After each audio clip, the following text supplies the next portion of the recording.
Hello, wherever you are. Today I'm planting some Fritilaria imperialis rubra bulbs. Before I take them outside, I thought I'd just show you a little bit of a close-up of them and tell you a little bit about them, because outside filming it doesn't capture everything.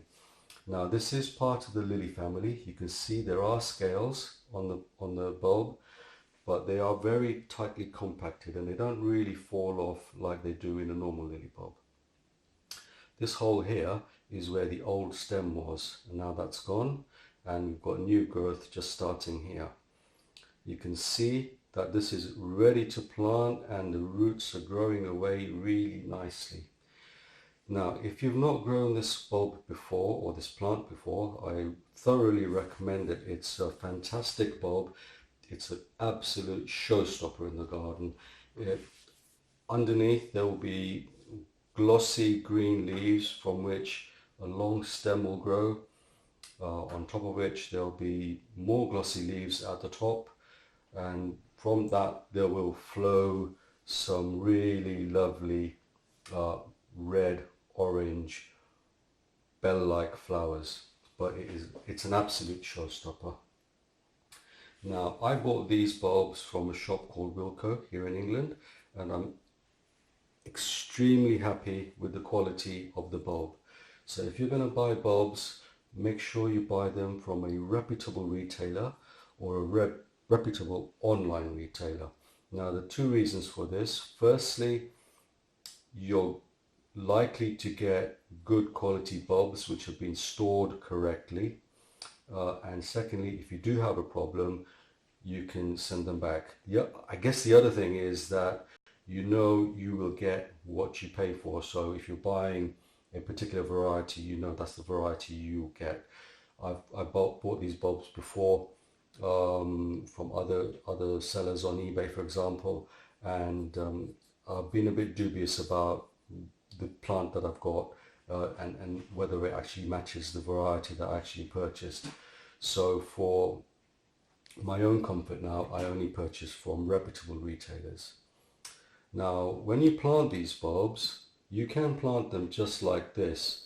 Now, there is a school of thought that says plant them like this.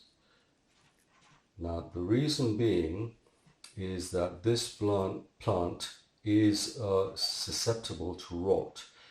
So the idea is that water doesn't build up here in this hole, and by planting it on its side, the water just drains away, doesn't collect in the hole, and the plant or the bulb doesn't rot. Now, the only thing with this is that the bulb does have a tendency to right itself during the growing season. So I'm not saying that it's the wrong thing to do.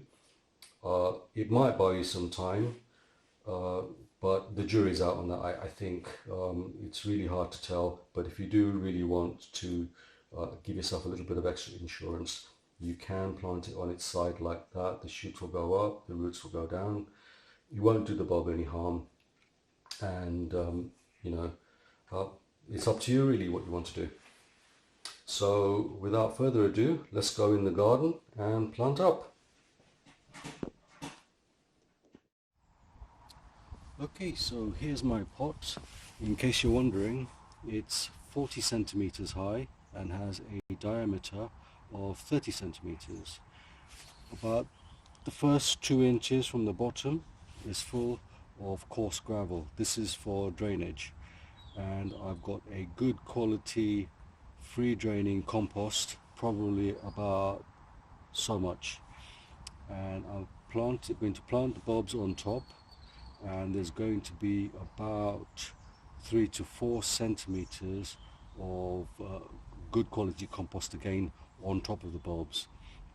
Now, the bulbs themselves came in some sawdust, and what I've done is I've put the sawdust underneath the bulbs just to keep them on the dry side just for the moment, and hopefully that will help with the drainage as well. So let's have a look inside. So this is how I've arranged the bulbs. As you can see, underneath the sawdust is my compost, and there's a very thin layer of sawdust on which I'm going to, or on which I have already laid the bulbs. I'm just going to firm them into the soil so that there is good contact. As the general rule, I don't feed the bulbs anything. If you use a good quality compost, it has all the feed that the bulb needs. So you shouldn't really need to use any more fertilizer. I think as gardeners we really need to be careful about overusing fertilizer just for the environment. Now on top of this, I'm going to put some more compost. As you can see, the bulbs are quite deep into the pot, and that's how they need to be planted. They need to be planted deep. That's how they like it.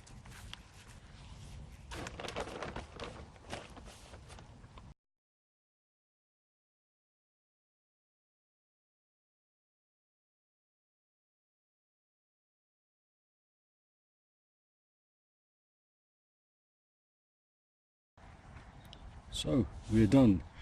The bulbs will be watered. I'm going to put the pot in its final position now before I water it, otherwise it's going to be too heavy for me to carry. The soil will settle down a bit more, and I'll top it up with more soil just so that I can bring it level here. I won't fill it right to the top because in the spring I want to water the plants, and this allows me space to do that. It's really important to fill it to the top. I'm not going to water this again now. I'm going to leave it in a sunny place over the winter, and in the spring when the shoots come out, then I'll start to water as the soil goes dry, but I'm going to be really careful not to over water.